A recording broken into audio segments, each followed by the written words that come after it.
Hi everyone, welcome to digital GK classes. तो हिंदी की pedagogy है और ऑनलाइन बेस्ड है। न्यू पैटर्न जैसा क्वेश्चन पूछा जा रहा है, तो ये आपको हर दिन देखना होगा। जो भी एनालिसिस होता है ना, उसके बाद उसी पे बेस मैं क्वेश्चंस को ढूंढ के आप सभी के लिए लेकर आती हूँ और ऐसे ही क्वेश्चंस पूछे जा रहे हैं। तो ये क्वेश्चंस आपको बहुत हेल्प करेगा, क्योंकि कई लोगों से मुझे ये भी पता चला, जो बच्चे पेपर देकर आए हैं, कि उन जो पेपर में क्वेश्चंस आ रहे हैं ना, सब कुछ सेम रहता है पहले ही जैसा। बस क्या कर रहे हैं, ये क्वेश्चंस को घुमा के पूछ रहे हैं। तो वैसे क्वेश्चंस की प्रैक्टिस अगर पहले से कर लोगे, जिसका बाद में है, तो आप बहुत अच्छे नंबर लेकर आएंगे। और हिंदी की पैसेज की ट्रिक तो मैंने बताई है, बहुत से लोगों ने उसको देखा और बहुत ज़्यादा पॉजिटिव रिस्पॉन्स आया है कि उस पैसेज से जिसने भी पेपर दिया है ना, उसके बहुत अच्छे आए। तो एंड स्क्रीन पर वो मिल जाएगी हिंदी के पैसेज की ट्रिक्स, आप वो जरूर देखिएगा। पहले ये देख लेते हैं और आप बताओ कि इस ऐसे क्वेश्चंस में आप 15 में से कितना लेकर आ रहे हैं। अगर आप 15 में से 15 या 14 भी लेकर आ रहे हैं ना, इट मीन्स आपकी तैयारी बहुत अच्छी है। तो खुद को जांचिए, लास्ट में मुझे अपना स्कोर जरूर बताना। और जो लोग नए आए हैं, सबसे पहले आपको सब्सक्राइब करके घंटी को बजा दें, ताकि जो भी एनालिसिस वाली मेरी वीडियो है, क्लासेज हैं ऑनलाइन बेस्ड, वो आपको मिलता रहे। चलो देखते हैं। सबसे पहले देखो, यहाँ पर पूछ रहा है कि भाषा से क्या अभिप्राय है। और एक चीज़, अगर आप मेरी प्लेलिस्ट पे जाओगे ना, वहाँ पे आपको हिंदी के मैराथन मिल जाएगी और हिंदी के एग्जाम स्पेशल सीरीज़। उसमें बहुत, मतलब मैंने उसमें कुछ छोड़ा ही नहीं, सारे ऑफलाइन ऑनलाइन सारे previous year questions with explanation है। तो अगर आप मॉक टेस्ट या प्रीवियस ईयर क्वेश्चंस नहीं बाई कर सकते हैं, कोई बात नहीं, मैंने सब कुछ कराया हुआ है, समझाया है, बहुत हेल्प मिलेगी आपको। ज़रूर देखना इसके बाद। देखो, भाषा से क्या अभिप्राय है, भाषा का मतलब क्या होता है। सबसे पहले समझ लो, भाषा क्या है। व्यवस्थाओं की व्यवस्था है, विज्ञान की व्यवस्था, या फिर व्याकरण, या फिर अक्षर और ध्वनियाँ नहीं। मतलब भाषा, जैसे आप कोई लैंग्वेज बोलते हो, तो ऐसा तो नहीं है ना कि जैसे मैं आपसे कोई भी चीज़ बोलूँगी तो मैं पहले क्रिया को पहले बोल दूँगी, सब्जेक्ट को बाद में बोल दूँगी। एक अरेंज में होता है, ठीक है। तो ये व्यवस्थाओं की व्यवस्था है। आप कोई भी चीज़ बोलोगे तो मैं उसको समझ सकती हूँ। क्यों? क्योंकि आपने उसको सही तरीके से बोला है। अगर आप ऐसे उल्टा पुल्टा कुछ भी बोल दोगे तो मैं वो नहीं समझ पाऊंगी। तो भाषा क्या है? व्यवस्थाओं की व्यवस्था है। अब ये देखिए, ये वाला क्वेश्चन बहुत पूछा है, इसलिए मैंने इसको रखा है। जीवा जो है कुछ विशेष सूचना जानने के लिए कोई एक पाठ्य सामग्री पढ़ती है, तो इस प्रकार के पठन को क्या कहते हैं। देखो, अगर विशेष सूचना के लिए आप कोई भी चीज़ पढ़ोगे ना, उसको बारीकी से पठन कहते हैं, ठीक है। तो विशेष सूचना का क्या हो जाएगा? बारीकी से पढ़ना। कोई भी चीज़ विशेष सूचना जानने के लिए आप कोई पढ़ते हो तो उसको कहते हैं बारीकी से पठन।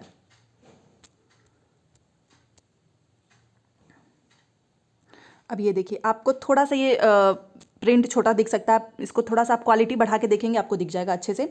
व्याकरण अधिगम में अर्थ से नियम की ओर जाने का तात्पर्य क्या है। जैसे कि आप क्लास में ना ग्रामर पढ़ा रहे हो, ठीक है, बट आप अर्थ से नियम की ओर जा रहे हो। आपने पहले नियम नहीं पढ़ाया, आपने पहले अर्थ पढ़ाया। इसका मतलब आप क्या कर रहे हो कि आप बच्चों को पहले नियम के बारे में समझ उसकी विकसित कर रहे हो, फिर लास्ट में बच्चे क्या करेंगे, नियम की खोज तो कर ही लेंगे। ये होता है। तो देखो, शिक्षार्थी पहले समझ के साथ व्याकरणिक नियमों का इस्तेमाल करते हैं और बाद में नियमों की खोज करते हैं, क्योंकि पहले उन्होंने अपनी समझ को विकसित किया ना, और बाद में नियम, क्योंकि आप पहले अर्थ से नियम की ओर जा रहे हैं, ठीक है। और इसमें लिखा है दूसरे में, देखो कि शिक्षार्थियों को सर्वप्रथम नियम सीखने के लिए कहा जाता है। नहीं, देखो, अर्थ का मतलब ही होता है कि आप पहले उसको समझिए, और अध्यापक पहले नियम पढ़ाते हैं। क्वेश्चन में पहले ही लिख दिया कि लास्ट में आपको नियम जाना है, तो पहले तो नियम हो ही नहीं सकता है। यहाँ पर भी पहले आप व्याकरणिक नियम के प्रति समझ बनाते हैं, ये भी गलत है, क्योंकि क्वेश्चन में ही ये चीज़ पूछ दिया है कि आप अर्थ से नियम की ओर जा रहे हो, तो पहले आप समझ के साथ उनको इस्तेमाल करना सिखाएंगे, बाद में नियमों की खोज करते हैं। पहला सही है।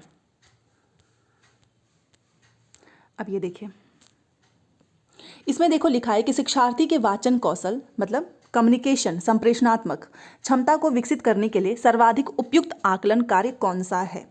ये आपको बताना है कि अगर आप बच्चे का जो है कम्युनिकेशन, जो उनकी स्किल्स है, वो डेवलप करने के लिए आप सबसे बेस्ट इसमें से आकलन कौन सा करेंगे। तो 4 ऑप्शंस आपके सामने हैं और आप बताइए। देखिए, क्या करेंगे कि किसी दी गई स्थिति में वक्तव्य लिखने के लिए, या फिर दृश्य का वर्णन करने के लिए कहेंगे, या फिर बोलेंगे कि तुम इसको सुनो और अपनी इस पर फीडबैक दो, अपनी प्रतिक्रिया दो, या फिर रोल प्ले में किसी पात्र को अभिनीत करना। देखो, सबसे बेस्ट होता है कम्युनिकेशन का, क्योंकि अगर आप कम्युनिकेशन, संप्रेषण स्किल अपने आप में ना बहुत बड़ी बात इसलिए होती है, क्योंकि यहाँ पे जितनी ज़्यादा लोगों से आप बात करोगे, मिलोगे, उतना ही आपका ये डेवलप होता है। तो रोल प्ले से बेस्ट तो कुछ हो ही नहीं सकता ना, कि उसमें आप कोई भी पात्र दे दो किसी को भी और उस पर अभिनीत करना है। आपने भी स्कूल वगैरह में बहुत रोल प्ले किया होगा, आपने वहाँ पर देखा होगा कि हर एक स्टोरी, कोई भी ड्रामा करना होता है, उसमें कितने सारे लैंग्वेज आपको अलग अलग बोलने होते हैं। तो इससे बेस्ट क्या हो सकता है? Option number 4 is right.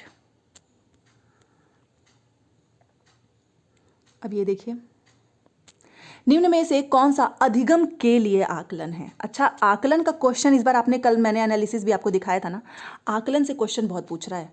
तो अधिगम के लिए आकलन का क्या है? सत्र के अंत में, अच्छा इंग्लिश में भी इसको ध्यान रखना, ठीक है, अभी इससे आपको इंग्लिश भी समझ में आ जाएगा। अधिगम के लिए आकलन सत्र के अंत में विद्यार्थी की प्रगति की मॉनिटरिंग के लिए क्षेत्रीय स्तर पर आकलन तैयार करना। वर्ष के अंत में विद्यार्थियों की प्रगति जानने के लिए आप, ये तो अगर हम मतलब 6 पे या फिर 1 साल में करते हैं उसको तो हम समेटिव असेसमेंट बोलते हैं, योगात्मक आकलन बोलते हैं। और शिक्षण अधिगम प्रक्रिया के दौरान विद्यार्थियों की प्रगति की निगरानी और उसमें सुधार करने के लिए आकलन तैयार करना, और इसको बोलते हैं फॉर्मेटिव असेसमेंट, ठीक है ना। फॉर्मेटिव असेसमेंट का मतलब आपने इंग्लिश में भी देखा होगा, फॉर्मेटिव असेसमेंट बहुत पूछता है, इसी को बोलते हैं अधिगम के लिए आकलन। समझ लो, इसका दूसरा ही नाम है। क्यों? क्योंकि इसमें आप जो है ना, बच्चा कोई भी चीज़ सीखता है ना, उस हर दिन आप उसका मॉनिटरिंग करते हैं, हर दिन आप उसका आकलन करते हैं, उसमें सुधार लाने के लिए, उसको बोलते हैं अधिगम के लिए आकलन। So option number 3 is right. अब ये देखिए, ये देखो, और इस बार क्वेश्चंस ना थोड़े से लेंदी भी पूछे जा रहे हैं। अब इसमें देखिए क्या लिखा है कि प्राथमिक विद्यालय की एक कक्षा में कार्टून पुस्तकें, बहुत से चित्र वाली 10 पृष्ठीय छोटी छोटी पुस्तकें और समाचार पत्र रखे हैं, जिन्हें शिक्षार्थी जब चाहें या जब भी समय मिले पढ़ सकते हैं। यहाँ कक्षा में क्या, क्लास में क्या करने का प्रयास किया जा रहा है? मतलब आपने कार्टून्स की पुस्तकें रखी हैं, आपने बहुत से फोटोग्राफ वाली, चित्र वाली रखी है, छोटी छोटी पुस्तकें रखी हैं, आपने समाचार पत्र भी रखे हैं। तो आप ऐसा क्या करना चाह रहे हो? तो देखो, आप जो है मुद्रित समृद्ध परिवेश जो है सृजित किया जा रहा है, क्योंकि आपको पता है जो 1 to 5 के जो बच्चे होते हैं ना, वो कोई भी चीज़ वो अपने सेंसेस के माध्यम से वैसे भी ज़्यादा सीखते हैं। तो जब वो कोई पुस्तक में ऐसे कार्टून वाली चीज़ें देखेंगे, ऐसे फोटोग्राफ वाली छोटी छोटी चीज़ें देखेंगे ना, तो वो उसमें ज़्यादा इंगेज होते हैं। ना कि आप उनको डायरेक्ट ऐसे ही श्यामपट पर ऐसे कुछ लिख के पढ़ाओगे, उससे वो ज़्यादा नहीं सीखेंगे। इसलिए मुद्रित समृद्ध परिवेश सृजित किया जाता है, क्योंकि बच्चे यहाँ से ज़्यादा सीखते हैं। So option number 1 is right. और ये तो पठन संबंधित आदतों, वो छोटे से बच्चे हैं, आप उसमें आदत ऐसे डेवलप नहीं कर सकते, वो गलत हो जाएगा। पठन समूह सृजित किए जा रहे हैं, या फिर एकेडमिक वाला तो ऑप्शन ही गलत होगा। हमारा सिर्फ एक फोकस होता है कि बच्चा जो है खुद करके सीखे। So option number 1 is right.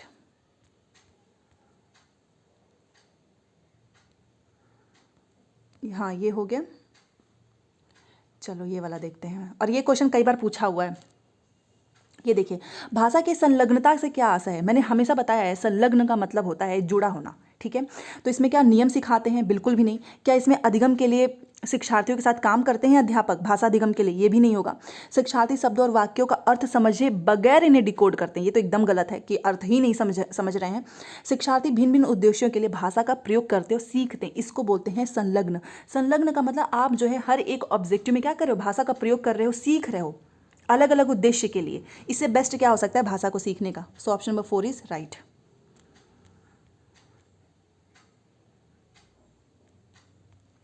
अब ये देखिए, ये भी क्वेश्चन पूछा हुआ है, सारे क्वेश्चंस इंपॉर्टेंट हैं आज के। देखिए, एक अध्यापक कक्षा में एक वर्णमाला के अक्षर लिखना सिखाती है। वह अक्षर लिखना सिखाने के लिए बताती है कि कहाँ से शुरू किया जाए और किस तरफ लेखनी मोड़ी जाए। वह अपने शिक्षार्थियों में किसके प्रति समझ बनाने का प्रयास कर रही है? किसके प्रति? वो लिखने के तरीके समझा रही है। आप खुद समझ लीजिए ना कि वो वर्णमाला के अक्षर पहले लिखना सिखाई, फिर उसने अक्षर लिखना सिखाने के लिए वो बताती है कहाँ से शुरू करना है। जैसे कि अगर मैं आपको बोलूँ क कैसे लिखना है, तो हम बच्चों को बताते हैं ना, स्टैंडिंग लाइन होनी चाहिए, यहाँ पर स्लीपिंग लाइन होनी चाहिए, फिर यहाँ पर एक सर्कल होना चाहिए, फिर एक आधा सर्कल होना चाहिए। ये सारी चीज़ें क्या है? मैं बच्चों को लिखने के तरीके समझा रही हूँ। ऐसे ही छोटे बच्चों को हम पढ़ाते भी हैं। Option number 3 is right. अब ये देखिए, और ये मैंने आपको बताया भी था, अगर मेरी एनालिसिस वाली आप लोग वीडियो देखते हैं देन आप समझ जाएंगे। उत्पाद शब्द संपदा क्या होता है? देखो, LSRW, ठीक है ना। तो उत्पाद का मतलब जिसमें आप लिख रहे हो, जैसे कि आपने कोई चीज़ लिख दिया या आपने कोई चीज़ बोल दिया, स्पीकिंग, तो हमने राइटिंग, ठीक है ना, आप लिखते हो, और स्पीकिंग, ये हमारा उत्पाद कौशल होता है, प्रोडक्टिव। और आप कोई चीज़ सुन रहे हो, कोई चीज़ आप जो है पढ़ रहे हो, तो अपने अंदर ग्रहण कर रहे हो ना, ये होता है रिसेप्टिव, या फिर जैसे इंग्लिश में हिंदी में बोलते हैं ग्रहणशील कौशल। तो इसे क्वेश्चन घुमा घुमा के पूछ रहा है। तो उत्पाद वाला कौन सा हो गया आपका?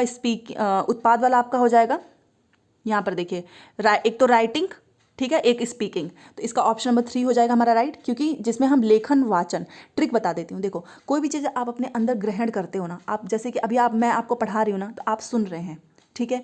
तो सुनने का मतलब क्या हो रहा है कि आप अपने अंदर उस चीज़ को, जैसे कि आपने कोई चीज़ लिख दिया, मान लो यहाँ पर आपने कोई चीज़ लिख दिया, तो वो क्या हो जाएगा, आपने अपने थॉट्स को यहाँ पर लिख दिया, आपने कोई चीज़ बोल दिया, तो आपने क्या किया, अपने अंदर जो भी आपने पढ़ा है, जो भी ज्ञान है, आपने वो उत्पाद किया है ना।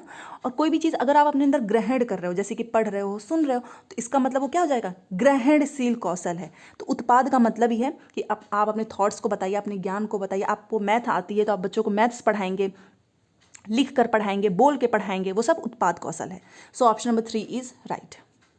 और यहाँ पर ये LSRW मैंने लिख ही दिया है, देखो यहाँ पर ये हमारा लिसनिंग है, ये हमारा रीडिंग है, ये हमारा हो जाएगा ग्रहणशील, क्योंकि हम इसमें सुन रहे हैं, पढ़ रहे हैं। और ये हमारा स्पीकिंग है, यहाँ पर देखिए S वाला है, और ये हमारा राइटिंग है, तो हम इसका मतलब बोल रहे हैं, और राइटिंग का मतलब हम लिख रहे हैं, तो उत्पाद कौशल। तो ऐसे भी आप याद रखना।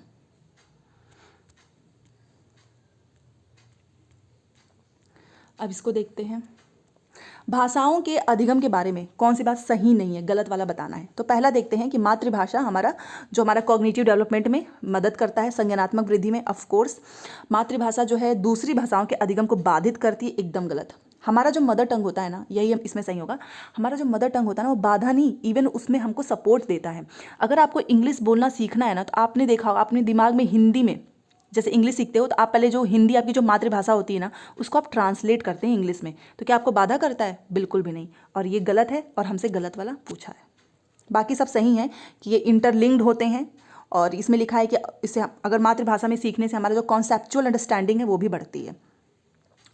सही नहीं है ऑप्शन नंबर 2। अब ये देखिए, लेखन के किस उपागम को लिखने के द्वारा लिखना सीखना कह सकते हैं? इसको बोलते हैं प्रक्रिया उपागम। उत्पाद नहीं होता है अभी, और ना ही अभी आप लोग जैसे सोचोगे कि ऊपर तो आपने बताया था कि उत्पाद कौशल होता है, नहीं। देखो यहाँ पर क्या लिखा है कि लेखन के किस उपागम को लिखने के द्वारा लिखना सीखना कह सकते हैं ना। जैसे आप कोई चीज़ लिख रहे हो, फॉर एग्जाम्पल आपने फैमिली के ऊपर कुछ लिखा, तो फैमिली के द्वारा आप लिखना सीख रहे हैं ना। अब मैं आपको ये तो चीज़ नहीं बोलेंगे कि आप अपने अंदर के थॉट्स, आपके जो भी विचार हैं, आप उसको इस पेज पर लिख दो, उसको उत्पाद कौशल बोलेंगे। और ग्रहण करने का तो आपको पता ही है कि आप कोई चीज़ सुन रहे हो, अभी जैसे आप मेरी बातें सुन रहे होंगे, और आप कोई चीज़ पढ़ेंगे तो आप ग्रहण कर रहे होंगे अपने अंदर। लेकिन अगर आप लिखने के द्वारा लिखना सीखना, उसको बोलते हैं प्रक्रिया उपागम, क्योंकि ये एक प्रोसीजर होता है ना, जिसमें आप लिखना सीखते हैं। किसके द्वारा? लिखने के द्वारा। आपने छोटे बच्चों को देखा होगा, सूत्र लेख, श्रुत लेख हो गया, हम उनको ऐसे कुछ लाइन लिख कर दे देते हैं, बच्चे उसको उतारते हैं उनके हैंडराइटिंग इंप्रूव कराने के लिए। तो आप समझ गए होंगे, लिखने के द्वारा लिखना सीखना ये एक प्रक्रिया उपागम है, एक प्रोसीजर है, ठीक है। नकल करना होगा नहीं, ना ही बिंदुओं में लिखना, ना ही ये उत्पाद है। तो इसमें थोड़ा सा लोग कंफ्यूज होते हैं, तो मैंने आपको ये क्लियर कर दिया। अब ये देखिए,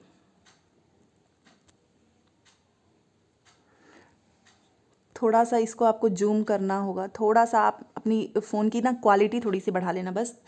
यहाँ पर देखिए, कक्षा 3 की अध्यापिका अपने शिक्षार्थियों को विशेषण पढ़ाते समय उन सभी शब्दों की सूची बनाने के लिए कहती है जो किसी वाक्य में व्यक्ति या वस्तु की खूबी का वर्णन करें। आपको पता ही होगा, विशेषण जो विशेषता बताते हैं। यह कार्य सहपाठियों के साथ चर्चा करने के लिए कहती है। तो शब्द संपदा बढ़ाने का यह कौन सा तरीका है? इसको बोलते हैं संदर्भ में शब्द संपदा।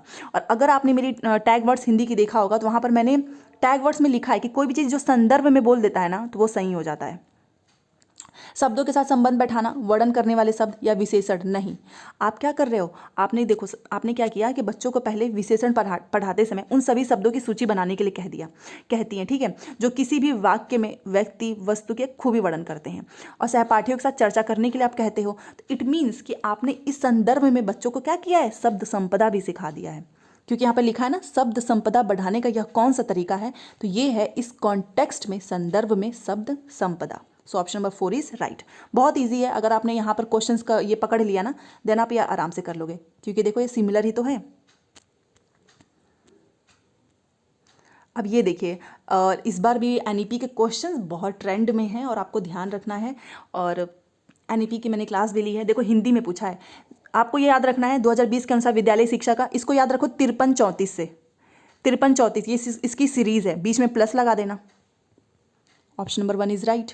53-34 याद रखो, और ये आपका पीछा नहीं छोड़ेगा, हर एक एग्जाम में आ रहा है ये। अब ये और क्लास अच्छी लग रही है तो प्लीज़ लाइक ज़रूर कीजिएगा। यहाँ पर देखो, आरंभिक वर्षों के दौरान बच्चे जो हैं दीवारों, फर्श, कागज़ आदि पर आड़ी तिरछी, आपने देखा होगा घर में भी छोटे बच्चे जो हैं दीवार पर कुछ भी ऐसे हम लोग बोलते हैं ना कि इतना ख़राब क्यों कर रहे हो, मतलब ये बच्चों की क्रिएटिविटी होती है, वो ऐसा करते हैं, कोई भी लाइन खींचेंगे, कुछ भी करते हैं। तो ये क्या है, ये क्या पूछ रहा है, ये क्या है? क्या ये आरंभिक साक्षरता का भाग है? अधिगम के लिए इसके कोई मायने नहीं है, गलत है। गणित का सीखना है, भाषा अधिगम है, नहीं। छोटा सा बच्चा वो भाषा थोड़ी नहीं सीख रहा है। देखो यहाँ से बच्चे का ना स्टार्ट हो जाता है सीखना, क्योंकि आपने देखा होगा बच्चे जो है ना स्टार्टिंग में कोई भी अक्षर नहीं बनाना सीखते, वो लाइन खींचेंगे, एक सर्कल बनाएंगे, यही सारी चीज़ें वो कर पाते हैं। इसलिए हम बोलते हैं बच्चों को ज़्यादा से ज़्यादा ड्राइंग में आपको बच्चों को प्रमोट करना चाहिए, क्योंकि ड्राइंग से ना बच्चे की जो धीरे धीरे सीखने की जो लर्निंग का जो मतलब जो उनकी अधिगम होती है ना, वो तेज़ होती है, प्रमोट होता है। तो ये होता है अधिगम साक्षरता का भाग है, पहला सही होगा इसमें। अब आपके घर में अगर कोई भी बच्चा ऐसा करे तो आप क्या बोलेंगे कि ये क्या है? छोटा सा बच्चा, आरंभिक साक्षरता का भाग है। इससे आपको ये कभी भूलेगा भी नहीं। और ये हमारा आज का लास्ट क्वेश्चन आप सभी के लिए है। एनालिसिस वाली वीडियो भी जरूर देखना आप लोग, जिसने नहीं देखा है। ये देखो, भाषा अधिगम और अर्जन के बारे में कौन सा सही नहीं है? अच्छा, भाषा अधिगम अर्जन क्या होता है? देखो, भाषा अधिगम किसे बोलते हैं कि आप कोई चीज़ सीखें, और अर्जन का मतलब आपने नेचुरली तरीके से जो है वो अपने अर्जित किया है। जैसे आप हिंदी भाषा, क्या आपको किसी टीचर ने सिखाया है? आपने खुद सीख लिया। बट अगर आपको इंग्लिश सीखनी है, मराठी सीखनी है, बंगाली सीखनी है, ब्रिटिश का कोई लैंग्वेज सीखना है, तो उसके लिए आपको कोई ट्यूटर चाहिए होता है, उसे बोलते हैं भाषा अधिगम। तो इसके बारे में सही नहीं है क्या चीज़? सबसे पहले यदि अवसर और परिवेश दिया जाए तो बच्चे अनेक भाषाएं, आपने भी देखा होगा, अगर आप कहीं पर रहो ना दूसरे स्टेट में, तो आप वहीं से सारी चीज़ें सीखने लगते हैं। बहुत से लोग हैं जो बहुत से लैंग्वेज बोल लेते हैं, बिकॉज उनका एनवायरनमेंट वैसा है। दूसरा है कि प्रथम भाषा दूसरी भाषा के अधिगम में, कोई भी भाषा है ना वो दूसरे भाषा में बाधा, बैरियर, व्यवधान कुछ भी नहीं डालती है, और यही सही होगा क्योंकि गलत वाला पूछा था। भाषा अधिगम अर्थ से शुरू होना चाहिए और फिर उसके स्वरूप को समझने की बात होनी चाहिए। ऑफ कोर्स पहले हमको बच्चों को उसकी मीनिंग को समझाना है, ना कि पहले आप उसके स्वरूप को बता दें। ठीक है, तो एकदम सही लिखा है। प्रथम भाषा द्वितीय भाषा के अधिगम को समर्थित करती है। यस, अगर आप इंग्लिश सीखोगे ना तो आपकी हिंदी जो है ना वो आपको बहुत सपोर्ट करेगी, बाधा कभी नहीं डालती है। और इसमें नहीं पूछा है और ये हो जाएगा क्योंकि यहाँ पर आ गया है व्यवधान, बाधा। तो ये थी आज की क्लास। आई होप आपको इससे बहुत मदद मिलेगी। इतनी चीज़ की गारंटी है कि अगर आप हर दिन एक मेरी जो क्लास देखते हो ना ऑनलाइन बेस्ड वाली, आपका क्वेश्चन जरूर फंसेगा, क्योंकि मैं कोई भी क्वेश्चंस आपके बाहर से नहीं लेती हूँ। जो भी सीटेट ने ऑनलाइन पेपर कराया है ना, वहीं से चुन चुन कर आप सभी के लिए क्वेश्चंस लेकर आती हूँ। ठीक है ना? तो चलो मिलते हैं नेक्स्ट क्लास में। लाइक शेयर सब्सक्राइब कर देना, और आप सब अच्छे से तैयारी करो, आपका पेपर बहुत अच्छे नंबर से क्लियर होगा। Thanks for watching.